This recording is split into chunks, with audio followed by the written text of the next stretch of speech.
আমাদের পরে জুটি পারফরমেন্স, একসঙ্গে দুটি, এই জুটি প্লিজ ওয়েলকাম সাহেব আর সাবা।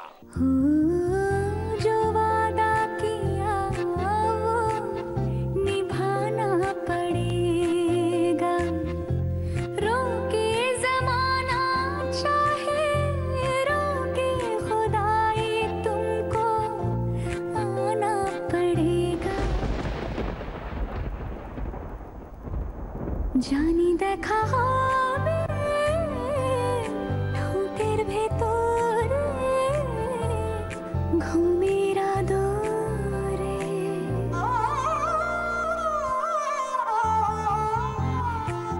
মালতী বাল বালিকা বিদ্যালয়। বেনি মাধব, বেনি মাধব, তোমার বাড়ি যাব। বেনি মাধব, তুমি কি আর আমার কথা ভাবো? হাতটা ছাড়ো, ঘন্টা ধরো। ঘন্টা মানে কলিং বেল। বাড়ির দিকে এক পা গেলে পুলিশ ডাকবো, 6 মাস জেল। বেনি মাধব, মোহনবাসী তমাল তরু মূলে বাজিয়েছিলে, আমি তখন মালতী স্কুলে। আহা, সে বাসি আমার তো নয়, মোহন থাকতো বাগানে। তবে মেয়েদের স্কুলের সামনে আমি ভুবন যেমন লাগানে। ডেস্কে বসে অঙ্ক করি, ছোট্ট ক্লাস ঘর, বাইরে দিদিমণির পাশে দিদিমণির বর। কোনটা ছোট? 12 মিনি? বলার আগে ভেবো, অপমান করলে কিন্তু কুকুর কুকুর লেলিয়ে দেবো। আমি তখন নবম শ্রেণী, আমি তখন শাড়ি। আলাপ হলো বেনি মাধব সুলেখাদের বাড়ি। কে সুলেখা? কেশ খাওয়াচ্ছ? একটু খুলে বলো। আহা, শাড়ি নয়, এ কাহিনী প্রথম থেকে বলো। বেনি মাধব, বেনি মাধব, লেখাপড়াই ভালো, শহর থেকে বেড়াতে এলে আমার রং কালো। কবিতা কিংবা চিত্রনাট্য দুবার আমি পড়ি না। আর শোনো, ফর্সা কালো এসব আমি বাদ বিচারও করি না। তোমায় দেখে এক দৌড়ে পালিয়ে গেছি ঘরে। বেনি মাধব, আমার বাবা দোকানে কাজ করে। ইমোশনাল অডিও ভিডিও মিরাক্কেলে খাচ্ছে। ভাবতে পারেন আমায় থেকে দৌড়ে পালিয়ে যাচ্ছে। গুঞ্জে অলি গুঞ্জে তবু ফুটেছে মঞ্জরি, সন্ধেবেলা পড়তে বসে অঙ্কে ভুল করি। অঙ্ক ছাড়ো, কুঞ্জে কুঞ্জে দেব না এমন ব্যজস্তুতি করে, ছিদ্রান্বেষী মন থেকে শ্লাঘা পড়বে ঝরে। আমি তখন নবম শ্রেণী, আমি তখন 16। ব্রিজের ধারে বেনি মাধব লুকিয়ে দেখা হলো। 16 বছর? Minor case. আমার তখন কত? তখন আমার গজিয়ে গেছে দাড়ি শত শত। বেনি মাধব, বেনি মাধব, এত দিনের পরে সত্যি বলো, সেসব কথা এখনো মনে পড়ে? শিফন শাড়ি, হালকা লিপস্টিক আর ছোট্ট একটা টিপ, পড়বে না মনে? আমার তো স্ট্রং মেমোরি চিপ। সেসব কথা বলেছো তুমি তোমার প্রেমিকাকে? আমি কেবল একটি দিন তোমার পাশে তাকে। থাক, লুকিয়ে লুকিয়ে কি দেখেছে কে জানে। আর সেসব কথা উঠলে মিরের কানে। দেখেছিলাম আলোর নিচে, যাক, অন্ধকার নয়, অপূর্ব সে আলো।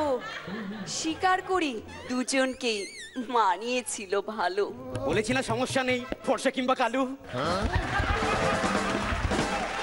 জুড়িয়ে দিল চোখ আমার, পুড়িয়ে দিল চোখ। বাড়িতে এসে বলেছিলাম ওদের ভালো হোক। কি মেয়ে রে বাবা, আমার পাশে যে কেউ থাকলে বলবে ওদের ভালো হোক। এইসব শুনি বউ আমার উবড়ে নিয়েছে দাড়ি গোফ। রাতে এখন ঘুমোতে যাই একতলার ঘরে, মেঝের উপর বিছানা পাতা, জ্যোৎস্না এসে পড়ে। ওনার তো দোতলা বাড়ি নাই, কি হবে? বাই দ্য ওয়ে, জ্যোৎস্না যে পড়ছিল ওর পরীক্ষা কবে? আমার পরে জীবন ছিল চোরা পথের বাকি, মিলিয়ে গেছে জানি না আজ কার সঙ্গে থাকে। আমার সঙ্গে থাকে না সে, বিশ্বাস করো মারি না, ভুল মোটে না। সেলিব্রিটি, ক্লিন ইমেজ, সুনাম সহজে জোটে না। আজ জুটেছে, কাল কি হবে? কালের ঘরে শনি। আমি এখন এই পাড়ার সেলাই দিদিমণি। এ পাড়ায় সেলাই মেশিন দরকার দিদিমণি, এখানে দাঁড়ালে ফাটে সবার, বেনি মাধব বা রনি। তবু আগুন বেনি মাধব, আগুন জ্বলে কই? কেমন হবে আমিও যদি নষ্ট মেয়ে হই? কোথায় আগুন? দেখেছো কাণ্ড? কোন মেয়ে হবে নষ্ট? হে নারী, তোমার ভালোবাসা আজও বোঝেনি পুরুষ স্পষ্ট। এই সুন্দর কবিতাটি এখানেই শেষ, but practically I am not interested in বিয়ে আর স্বামী। দুজনের তরফ থেকে প্রণাম তোমায়, কবি জয় গোস্বামী। মিলেছো উড়েছে ধুলো, দূরের বাউলা তোমাকে ছুঁলো, তবু আজ নিরাগে চাপা ফোটে কথা ফোটে মুখে চোখের কিনারে। সবশেষে বলবো রজতাভ দত্ত, এটাই কিন্তু আমার সত্য। পরান্দা, সুন্দর একটা মিষ্টি পারফরমেন্স যাকে বলা হয়, তার মধ্যে হাসি হুঁকি মেরে গেছে, কিন্তু যে স্রোতে বইছিল মেজাজটা, সেটাকে এতটুকু টোল খাওয়ায়নি। খুব সুন্দর হয়েছে, বিউটিফুল, খুব ভালো। এটা কে দিয়েছে? কে? নাটের গুরু না? শুভঙ্কর। এটা শুভঙ্কর, বোঝাই যাচ্ছে। অসাধারণ, ভীষণ ফ্রেশ একটা পারফরমেন্স দেখলাম।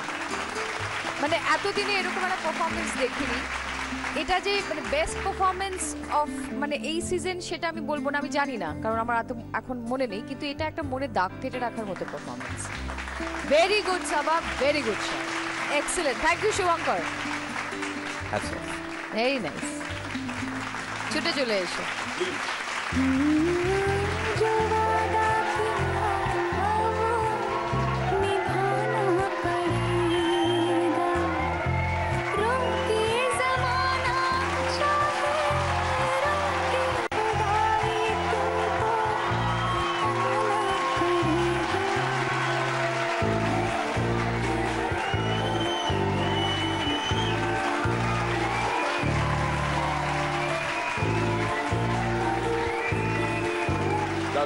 সাহেব এবং সাবা আহ্লাদে সত্যি সত্যি আমরা সবাই আছি।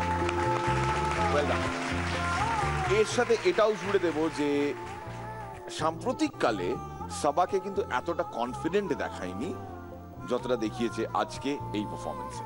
সো এটা সাবার জন্য ভীষণ স্পেশাল হয়েছে।